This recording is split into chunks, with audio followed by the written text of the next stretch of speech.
11. oktobrī jaunā Rīgas teātra mēģinājuma zālē aktrise Maija Apine aicina uz monoizrādi Bombs pret Boru. Šī izrāde, kurā Maija ir gan režisore, gan aktrise, balstīta hologrāfiskā visuma teorijā.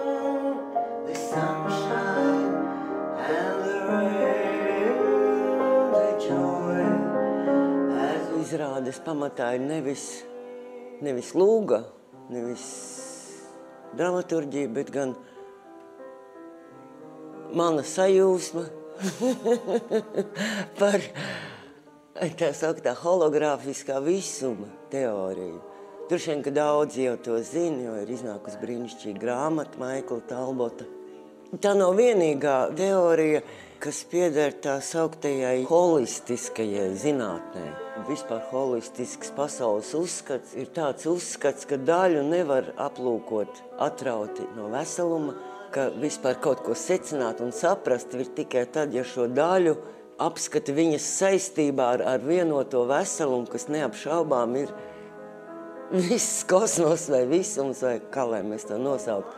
Tā nav principiāli jauna pieeja, jo tāda pieeja bija īstenībā gan visajām seno laiku kultūrām, civilizācijām. Tas uzskats valdīja vienmēr, ka viss ir nedalāms vienots veselums, un agrāk vispār nedalīt filozofiju no zinātnes un no reliģijas un vispār no cilvēka pasaules redzējumu netika dalīta. Tas zinātnes dalījums iestājās kaut kad, un kaut kad ir notikusi tāda milzīga cilvēka uztveres tāda sašķelšana, kas neapšaubām ir novedusi lielu daļu rietumu civilizācijas, tādā murgā, no kurai izkļūt. Turpinot tāpat domāt, vienkārši nav iespējams. Lūk, un šajā hologrāfiskā visuma teorijā Boms nosauc šo te dziļāko kārtības līmeni par, viņš to sauc implikatīvā kārtība. To varētu saukt par slēpto, jeb ievīstīto, iesaistīto. Un kā es saku, mani tas personīgi ļoti intriģē un arī nodarbina un satrauc. Un tas nav viennozīmīgi tikai tādas sajūtas, jo te nāk līdzi daži tādi atklājumi, kas diezgan baisi ir. Ka tu saproti, ka tai brīvībai nāk līdzi atbildība. Ka īstenībā ar katru daudz maz sakarīgu domu formulējumu tu jau radi, tu jau manifestē realitāti. Agrāk to senie mistiķi sauc par maiju, par ilūziju, ja?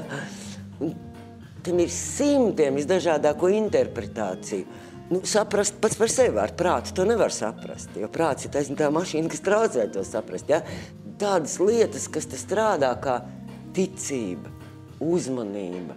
Mēs lietojam šos vārdus, bet kur viņi ir? Tas ir kaut kas tik smalks, tā ir kaut kāda enerģija, kaut kāda garīga substance.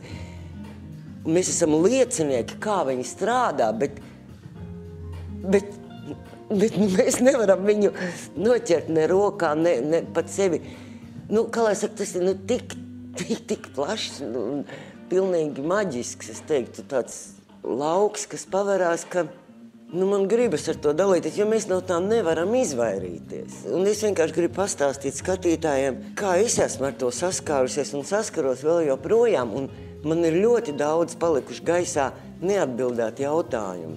Imperatore Wu palūdza meistaru Fācangu, lai viņš viņai beidzot parāda kaut kādu vienkārši uzskatāmu veidojumu, kas nodemonstrētu šo te kosmisko savstarpējo saistību. Tad meistars pils istabā lika novietot 8 lielus spoguļus visās 8 debesu pusēs, vienu spoguli uz grīdas, vienu spoguli uz griestiem, istabas vidū. Viņš pakāra sveci, kad imperatori ienāca. Viņš aizdedzināja sveci. Imperatori, protams, iesaucās, kāds skaistums, cik brīnišķīgi.